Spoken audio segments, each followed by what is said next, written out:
Psycho Ram కళ్ళు దాగిన కోతి నిప్పులు తొక్కితే ఎట్లుంటుందో ఆయన రాజకీయం అట్టుంది. రోజు ఒక ఎపిసోడ్, రోజుకో కథ. దీనికి ప్రజలకు అసలు సంబంధమే లేదు. ప్రజాపాలనకు సంబంధం లేదు. ఒక అపోజిషన్ పార్టీ రాజకీయాలలో చేసే కార్యక్రమాలకు వీళ్ళు చేసే కార్యక్రమాలకు అలా అంతరం పొందడం లేదు. ఎక్కడ ఎవరు ఏం మాట్లాడతారా,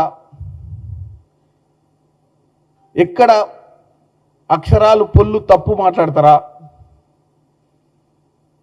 ఎక్కడ ఎవరన్నా సరే ఎంతోమంది అధికారులు పనిచేస్తుంటారు, కింద స్థాయి వ్యవస్థ పనిచేస్తుంటుంది. కింది స్థాయి వ్యవస్థలో కూడా అప్పుడప్పుడు వాళ్ళు మానవులే తప్పిదాలు చేస్తుంటారు, ప్రింటింగ్ మిస్టేక్స్లు అవుతుంటాయి, ఫ్లెక్సులు పెట్టే కాడ తప్పులు చేస్తుంటారు.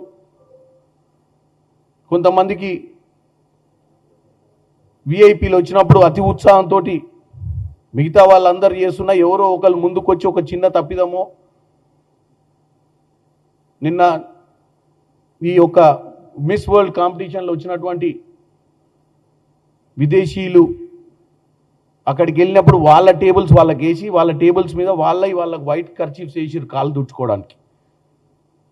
సరే ఎవరో ఒకరు మన దగ్గర పనిచేసే వాళ్ళు అతి ఉత్సాహంతో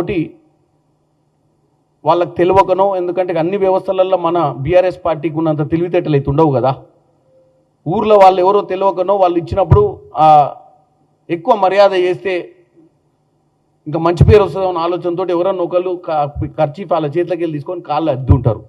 దానికి కూడా ఇప్పుడు అర్జెంటుగా రేవంత్ రెడ్డి గారు సమాధానం చెప్పాల్సిన పరిస్థితి వీళ్ళు ఇప్పుడు క్రియేట్ చేసిరు. దాన్ని ఏం తెలుసా, భారతదేశ వ్యాప్తంగా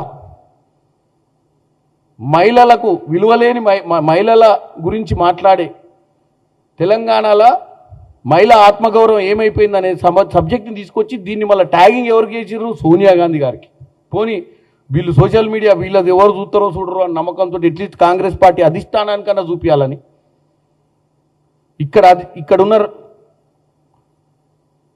కాంగ్రెస్ పార్టీ నాయకులను, ఇక్కడ ఉన్నటువంటి కాంగ్రెస్ పార్టీ ముఖ్యమంత్రిని, ఇక్కడ ఉన్నటువంటి ఈ బ్రహ్మాండమైనటువంటి కార్యక్రమం మిస్ వరల్డ్ కాంపిటీషన్ ఇండియాకి రావడమే ఫస్ట్ టైం. అది తెలంగాణకు రావడం గర్వకారణం. దీన్ని ఎట్లా డెంటు కొడదామన్న ఆలోచనే ఉంది తప్ప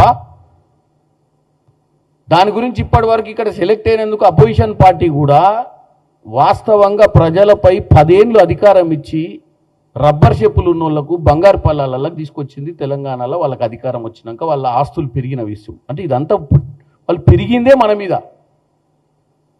మీరు వేసిన ఓట్ల మీద కుబేర్లేరు. ఇవాళ తెలంగాణ గురించి గొప్పగా మాట్లాడాలన్న ఇంట్రెస్టే పోయింది వాళ్ళకు.